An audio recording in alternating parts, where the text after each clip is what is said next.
Muy buenos días, queridos alumnos. El día de hoy vamos a hablar del clasicismo griego. El clasicismo es la primera corriente de la literatura universal que surge justamente en Grecia y comprende los siglos XIII a.C. hasta el siglo V después de Cristo. Vemos que la cuna de esta corriente de clasicismo se encuentra en Grecia.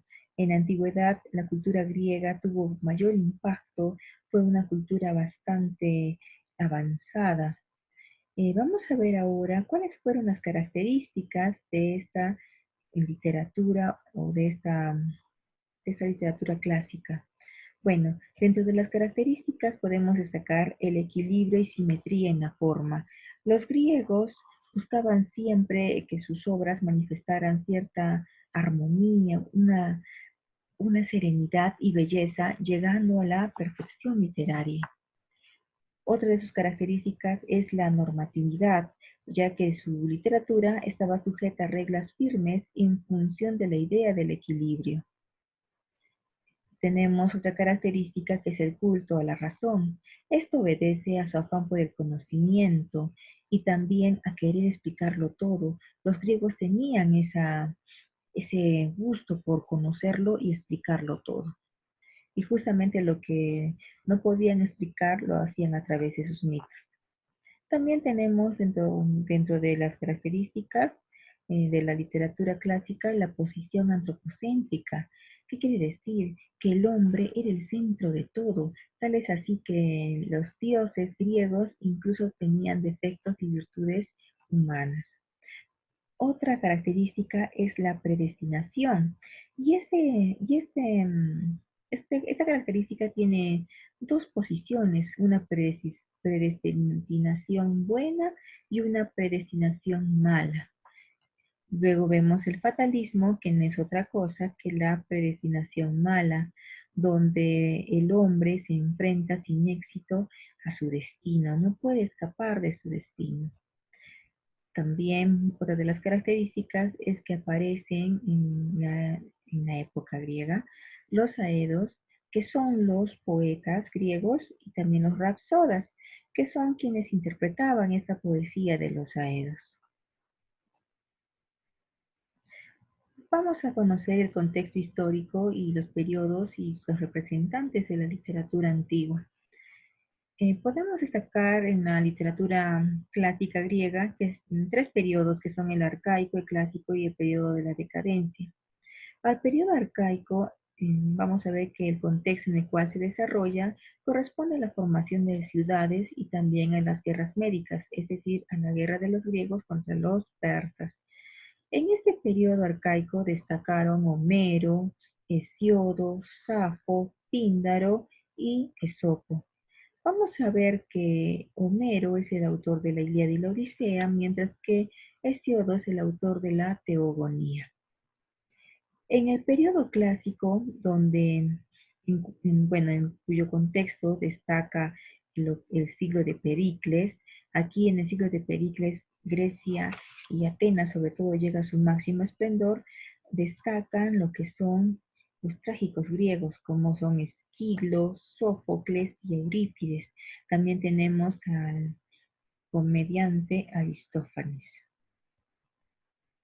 En cuanto al periodo de la decadencia, corresponde a la época en que Alejandro Magno intenta unir políticamente a todas las ciudades-estado de Grecia.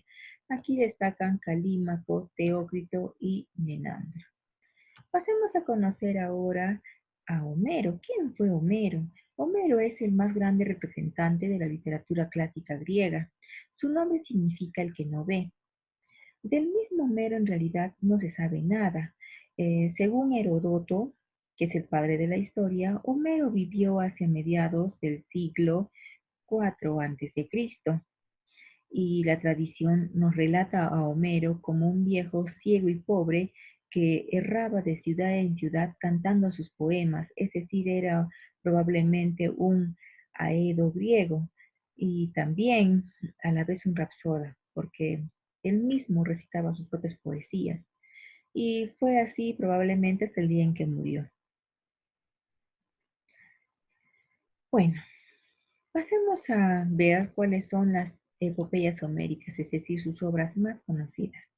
La Ilíada y la Odisea son sus dos grandes epopeyas que corresponden a la antigüedad clásica y tienen como fondo común a la guerra de Troya. Estas epopeyas homéricas nos van a dar un cuadro ideal, pero fiel de esa vida griega, de esa época heroica.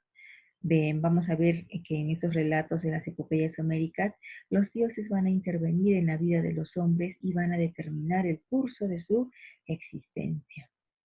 Conozcamos un poco ahora esas epopeyas, pero antes que todo vamos a empezar conociendo el antecedente.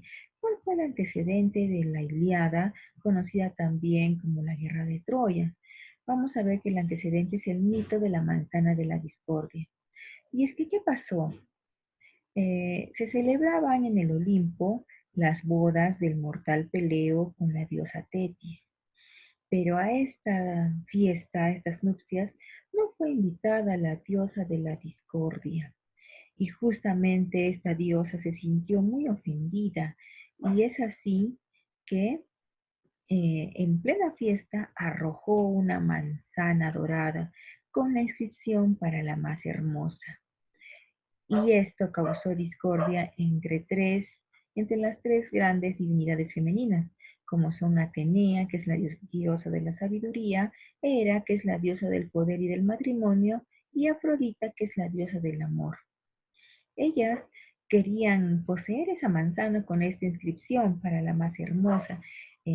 Entonces buscaron como juez a Zeus, pero él, evitándose problemas, em, hizo que las tres diosas buscaran un juez mortal, pero lastimosamente este juez mortal fue Paris, el más hermoso de los hombres, que era hijo del rey Príamo, y Príamo el rey de Troya. Entonces, quien después de encontrarse con estas diosas, finalmente le otorgó la manzana a Afrodita, y es así que despierta la molestia de las otras dos diosas. Afrodita le ofreció el don del amor, mientras que Atenea le ofreció la sabiduría y mientras que Hera le ofreció el poder. Entonces vamos a ver que Paris aceptó el don del amor. Y justamente a partir de aquí es que va a tener va a darse, perdón, el origen de lo que es la guerra de Troya. Conozcamos entonces de qué trata esta Ilíada, en donde se origina pues esta guerra de Troya. Bueno, vamos a ver ante todo que la Ilíada pertenece al género épico, la especie es una epopeya heroica, la estructura corresponde a 15.674 versos hexámetros, los cantos, vemos que hay 24 cantos, y la narración, o básicamente lo que relata la Ilíada, corresponde a los 51 días de los 10 años de la guerra contra Troya. El tema principal de la Ilíada es la cólera de Aquiles. ¿Cuáles son los personajes? Tenemos que los personajes aqueos o griegos principales son Aquiles, apodado como el de los pies ligeros, que es el rey de los mirmidones y también es el símbolo del honor griego. Tenemos a otro personaje principal que es Agamenón, que es el pastor de los hombres, es el rey de Micenas y hermano de Menelao. Tenemos a Helena, que es, cuyo epíteto es la de hermosa cabellera, es la esposa de Menelao, y en la cual ha sido raptada por Héctor. Tenemos a Néstor, cuyo epíteto es la sabiduría persuasiva, es el rey de Pilos y fue el más anciano de los caudillos. ¿Cómo es que inicia en la Ilíada? Bueno, vamos a ver, ¿por qué los griegos y los troyanos se encontraban en guerra? ¿Y quiénes son los personajes principales de los troyanos? Tenemos a Héctor, cuyo epíteto es el de tremolante casco. Héctor es hijo del rey Príamo y esposo de Andrómaca. Tenemos a Paris, que es un joven afeminado, que fue el juez de la manzana de la discordia. Él es hijo del rey Príamo y fue llamado Alejandro.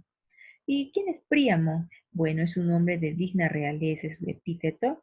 Vamos a ver que es el último rey troyano, fue un hombre noble y generoso. Entonces, ¿cómo es que inició la guerra entre estos dos pueblos, entre estas dos culturas, de los troyanos o treucos contra los griegos? Todo se remonta a una visita que realizaron Héctor y su hermano Paris al pueblo de Esparta, cuyo rey era Menelao. Menelao estaba casado con Helena. Se decía que Helena era la mujer más hermosa de su tiempo y Paris al ver a Helena se enamoró de ella y esta de él. Y bueno, es así que la sedujo y la raptó. Es decir, que Paris se llevó a Helena hacia a su pueblo, pues a lo que es Troya, y es así como empezó la guerra. Es así que los aqueos al mando de Agamenón buscan recuperar a Helena, quien ha sido raptada por Paris. En realidad ese es la excusa, porque lo que realmente querían los griegos, o lo que realmente quería Agamenón, era conquistar a esta ciudad de Troya. Bueno, pero las cosas no resultaron tan fáciles. Ya van 9 años peleando, 9 años que los griegos han asediado la ciudad de Troya y lucha tras lucha, batalla tras batalla, no pueden todavía conquistar a esta ciudad, la cual cuenta con una muralla y está bien resguardada. Entonces vemos que ya llegado el 9.º año, los dos bandos aún no alcanzan la victoria. ¿Y qué sucede pues en estos 9 años? En 51 días falta para el 10.º. Bueno, en ese momento los aqueos se encuentran, son víctimas de una peste mortal, la cual se debe a la soberbia de Agamenón, que no quiso entregar a Criseida a su padre Crises. Crises era el sacerdote de Apolo. ¿Qué había hecho Agamenón? Había atacado el templo del dios Apolo y había raptado a su sacerdotisa Criseida, que era la hija de su sacerdote y no quería devolverla. Apolo montó en cólera contra los griegos y comenzó a enviar flechas con su peste. Entonces los griegos comenzaron a morir a causa de la peste. Es así que Aquiles y Calcas, que es un adivino, un vidente, critican con dureza esta actitud de Agamenón de no querer devolver a Criseida al padre, y quien al final, Agamenón todo de mala gana, decide de entregarla a Crises, pero a cambio, con toda su cólera molesto, ¿no? Por devolver a Criseida, el que hace, toma a Briseida, que es la esclava de Aquiles, y esto hace que Aquiles se moleste y abandone la batalla. Simplemente Aquiles, rey de los Mirmidones, abandona la batalla, decide retirarse. Pero para esto Aquiles habla con su madre, la diosa Tetis, y ella pues intercede también por su hijo para que los troyanos comiencen a sacar ventaja en la batalla contra los griegos. Es así que los troyanos avanzan y los enfrentamientos se van recrudeciendo día tras día. Los aqueos pierden ante ellos. En un momento dado, Atenea induce a Héctor a pelear con Ajax. Ajax era un guerrero fornido y fuerte, un griego, que al sostener esta batalla con Héctor, esta batalla se extiende casi todo un día. Y cuando llega la noche, ellos dejan de pelear y se, este, se da una especie de tregua para que tanto los troyanos como los griegos puedan enterrar a sus muertos. Posteriormente, la guerra continúa. Los griegos siguen perdiendo. Al ver esto, Patroclo, el mejor amigo de Aquiles, no puede soportar que sus compañeros o que sus compatriotas griegos estén siendo empujados hacia las naves. Poco a poco ve como muchos de sus compañeros, muchos de sus amigos van falleciendo. Es por eso que entra en combate, toma las armas de Aquiles y va hacia la batalla. Entonces todos los mirmidones, pensando que era Aquiles quien estaba yendo al campo de batalla, van con él y comienzan a botar a los troyanos, pero sin embargo Héctor se enfrenta directamente a Patroclo. Héctor, ayudado por el dios Apolo, mata al temible Patroclo. Y cuando lo va despojando de las armaduras, recién se percata que no es Aquiles a quien él había vencido, sino que es Patroclo.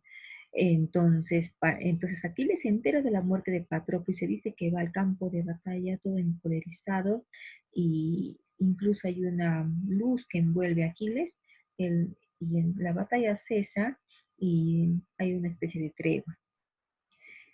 Aquiles, todo mortificado, se culpa por la muerte de Patroclo, entonces retorna a la guerra para vengarse, para vengar a su amigo Patroclo.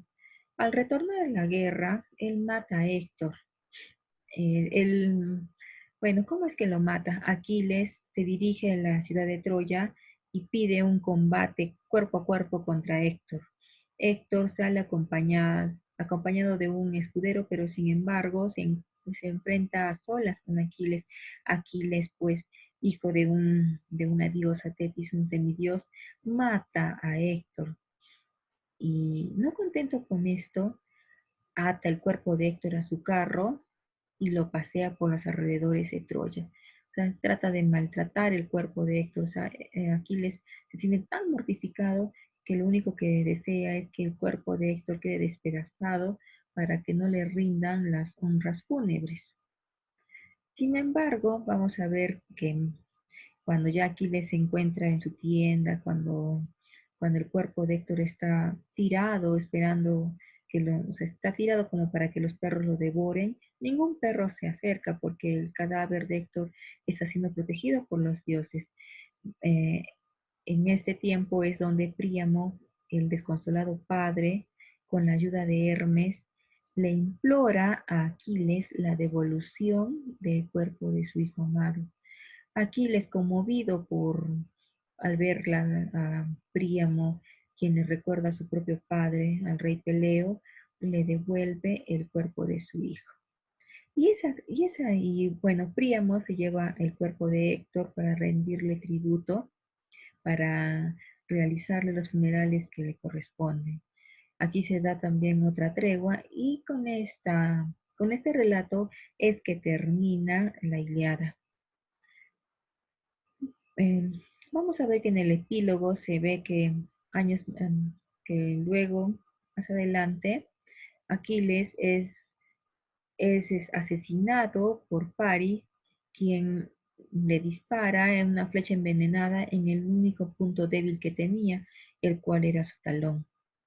Y entonces, cuando ya las fuerzas están equiparadas, ¿cómo es que se logra apoderarse o cómo es que los griegos logran vencer a los troyanos?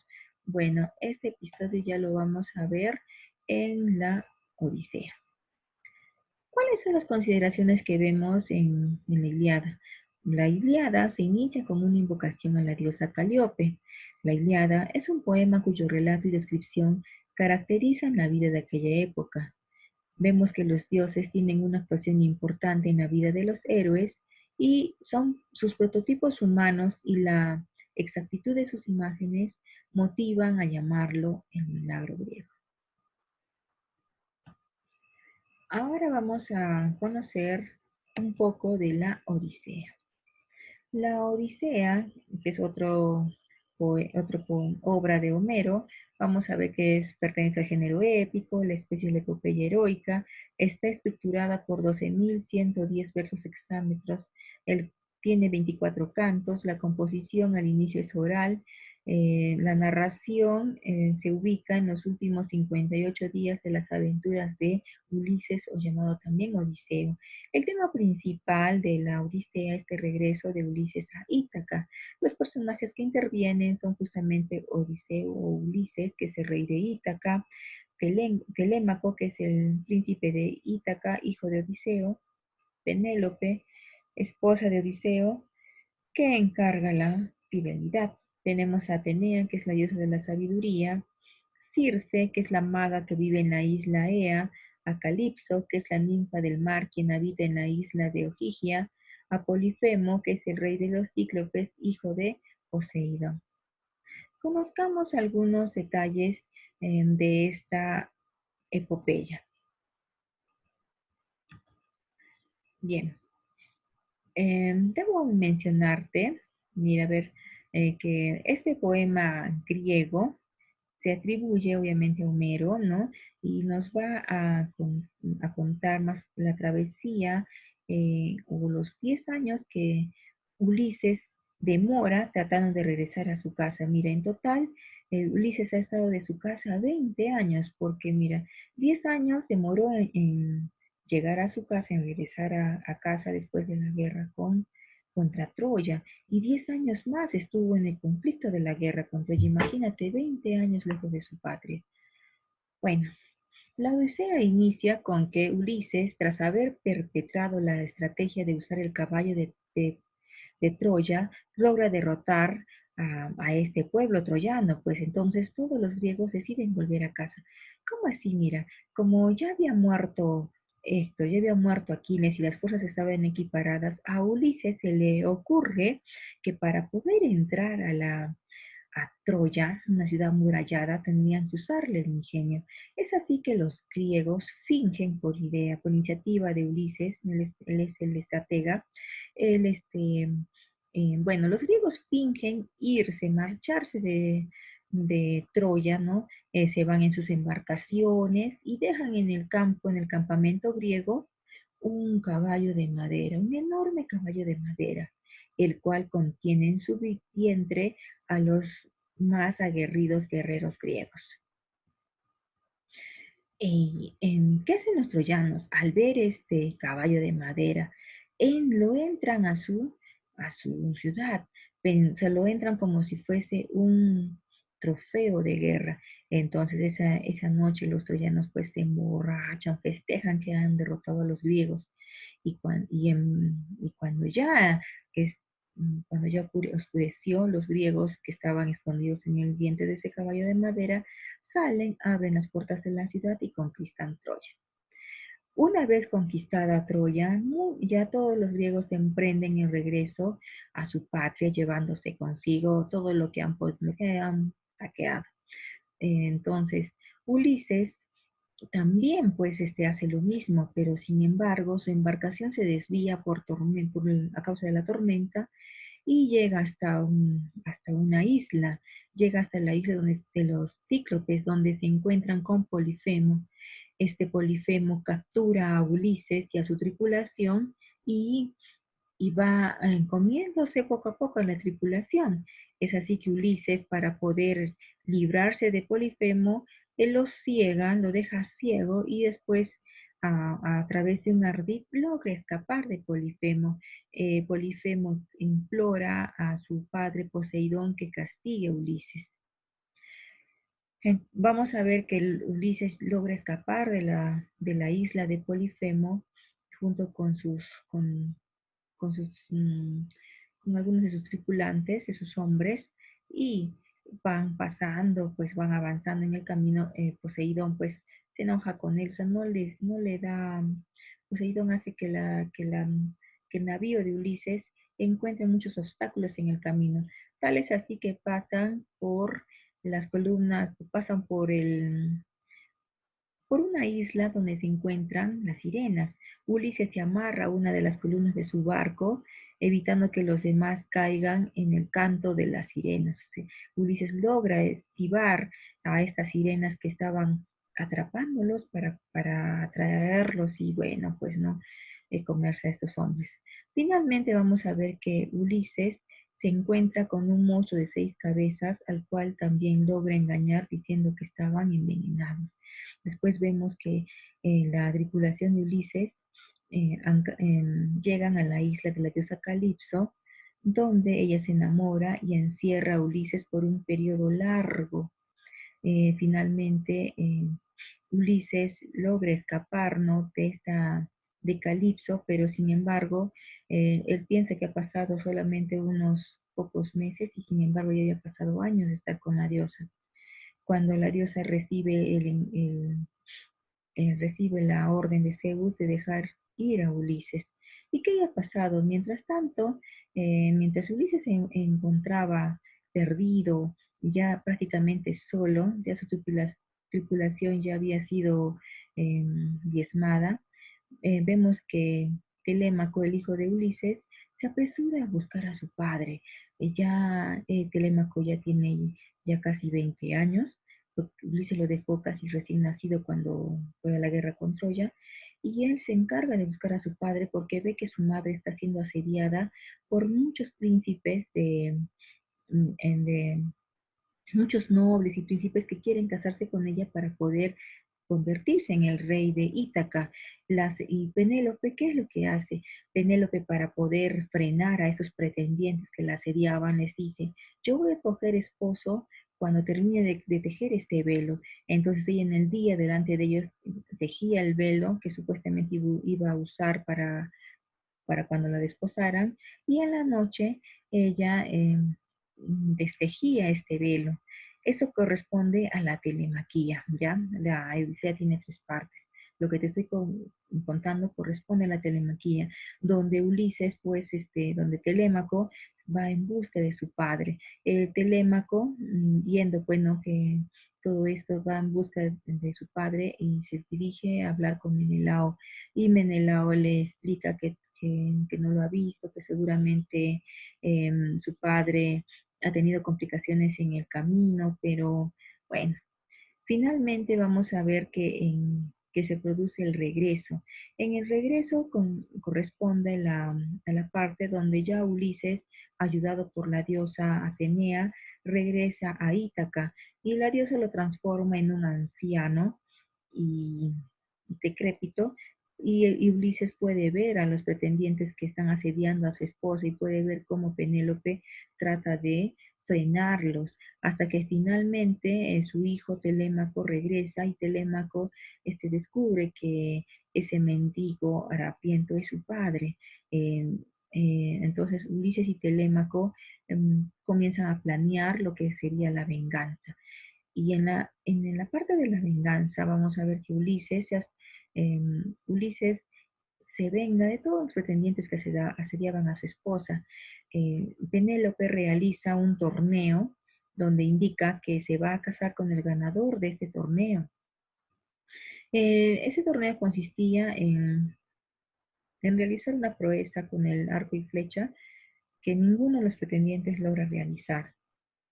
Entonces, cuando Ulises toma el arco y la flecha, realiza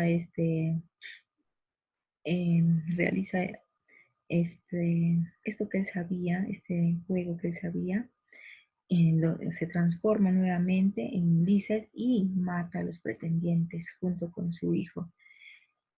Finalmente, Ulises ofrece unas ofrendas a los dioses para que lo perdonen por lo que había cometido, ¿no? Por esta matanza cometida. Y vive en paz junto a Penélope y junto a su hijo Telémaco. Veamos ahora algunas consideraciones de la Odisea. Bueno, la Odisea se inicia haciendo una invocación también a la diosa Calíope. Los combates y las pasiones son menos violentas. Con esta obra Homero buscó reflejar una sociedad desarrollada, y los dioses justifican la venganza de Odisea. A continuación vamos a responder las siguientes preguntas. A ver, la orientación didáctica de la épica griega fue representada con mayor nitidez por Heródoto, que es autor de la Teogonía. En su obra se basaron los mitógrafos posteriores clásicos. En la Grecia antigua, los poetas orales como Homero invocaban a la diosa de la poesía épica llamada Calíope. Al comienzo de la Ilíada y la Odisea, el poeta pide ayuda a la musa mediante una pequeña súplica para que haga surgir de sus labios las palabras verdaderas y adecuadas a su canto. 3. La Ilíada y la Odisea tiene como fondo común la guerra de Troya. 4. Los dioses que antagonizan en la Odisea, uno por estar a favor y el otro por estar en contra de Odiseo, son: quien está a favor de Odiseo, o también llamado Ulises, son Atenea y Hermes, y quienes están en contra de Ulises, o llamado Odiseo, son Poseidón y una serie de criaturas monstruosas como las sirenas, Cíclope, Escila, que es el monstruo de 6 cabezas, mientras que Calipso y Circe están en su contra al principio, pero después se encuentran a su favor porque se enamoran de Ulises. ¿Quién es Mentor en la Odisea? Fue el fiel amigo de Ulises que quedó encomendado de los intereses del héroe en Ítaca y de la educación de su hijo Telémaco. Básicamente, este mentor fue como el tutor de Telémaco. Muy bien, jovencitos, gracias por tu atención. Nos vemos en la siguiente clase.